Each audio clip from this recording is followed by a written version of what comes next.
Tonight on Hard Quiz, Sarafia, bioinformatician. Expert subject, Jewish holidays. G'day, Sarafia. Oh, good pronunciation. Oh, thank You must you. have practiced. So, Sarafia, you have 3 citizenships? Yes. Which ones? Australia, America, and where? Israel. Oh, okay. Yeah. Fair enough. Should have been able to guess that, but Yep. anyway. Now, you're a bioinformatician. That sounds made up. What's it mean? So it's using computers and biology together to solve problems. Okay, there's a few bioinformatician fans in the crowd tonight. It's a great field. Your expert subject is Jewish holidays. Yes. Now, there are heaps of them. Is that because you're lazy? No, you actually have to work so hard to prepare for them that they're a lot of effort. Okay, there's a lot of ceremonies you have to do. Not just the ceremonies, but like cleaning the house, cooking food, inviting guests. It's a lot of involvement. It's Okay. effort. Bit different to Australian public holidays where you just do all. Yeah. It's Sarafia and Jewish holidays. At services for Jewish New Year, or Rosh Hashanah, 100 notes are sounded on the shofar, a trumpet made from what part of a ram? Sarafia. Horn. Correct. Here's what the shofar sounds like.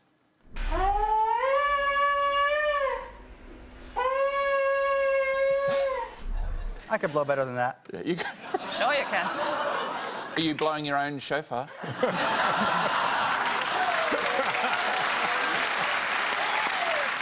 In the original version of the Hanukkah song, I Have a Little Dreidel, by Samuel Goldfarb and Samuel Grossman, what is the dreidel made of? Sarafia. Clay. Correct.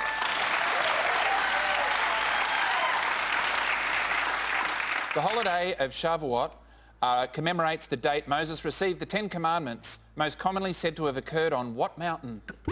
Sarafia. Mount Sinai. Correct. Due to its festive nature, colourful costumes and the rowdy atmosphere at synagogue services, which holiday is known as Jewish Mardi Gras? Sarafia. Purim. Correct.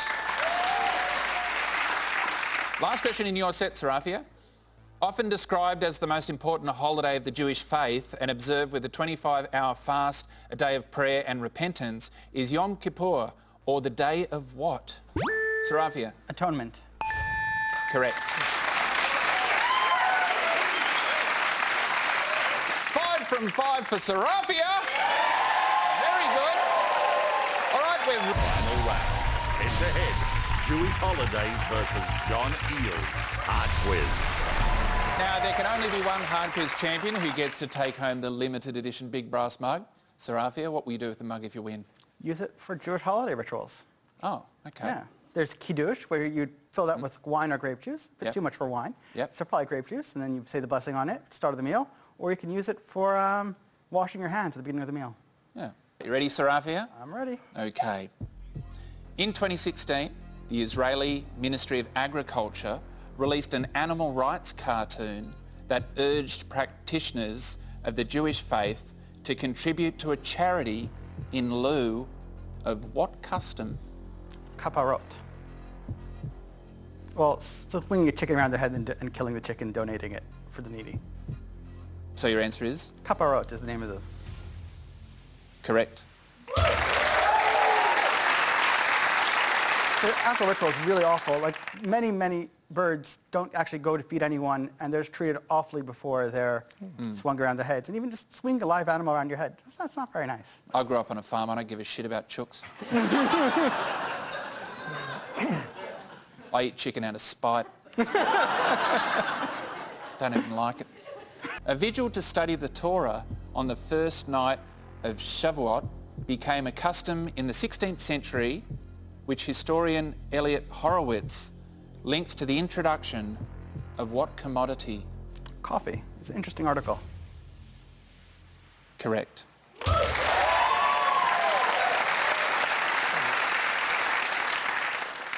Is it an interesting article? Yeah, because there were theories about why suddenly it started popping up in the 16th century. And it wasn't just Shavuot that people stayed up at night. There are other weird mystical things that started in the middle of the night. And he really made a good argument of why it was tied to coffee. Yeah, they thought it was either going to be candlelight which enabled them to read in the I dark. think they had candles before the 16th century. That's right, but it was coffee, wasn't it? Yes, it was. Yes. Like to stay up all night with you, Sarafia? Smash a few lattes and avoid meat? Well, you can't mix meat and milk anyway in Judaism. Oh, you should try being an atheist. It's heaps more fun. I can stir my latte with a sausage. I don't give a shit.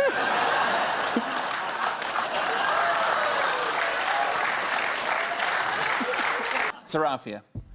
These stories quote a man who smuggles citrons, date palm fronds and myrtle leaves into Japan for a ritual performed during Sukkot. What plant native to Japan is also required? Sorry. Hadassim, etrog, lulav, aravot, the Hebrew. Let me try to think of the English. Give me 1 second. Do you need a coffee and do you need to stay up all night to work it out? No, I can picture the tree. Some people say you can use eucalyptus for it, but there's a dispute about that. Willow. Correct. A miracle dated to the 2nd century is traditionally marked on the Lag BaOmer holiday by the consumption of what legume? I know Lag BaOmer. We light bonfires. It's about Rabbi Akiva students who are dying in a plague. And Lag BaOmer is when it stopped. Cheerful stuff. Well, the plague stopped. That's what's cheerful. You're celebrating cool. that. Anyway, think. I want to assume that it's full, which is broad beans, but that's what I'll go for. Incorrect. It's carob. Oh, I knew that. Rashbi. Darn. You didn't know that carob was a legume. Is that what threw you off? Yeah. That's what I was hoping. The Purim parades, known as Adlo Yada, featuring costumed characters, floats, music and dancing, are an annual tradition dating back to which century? Purim goes back to...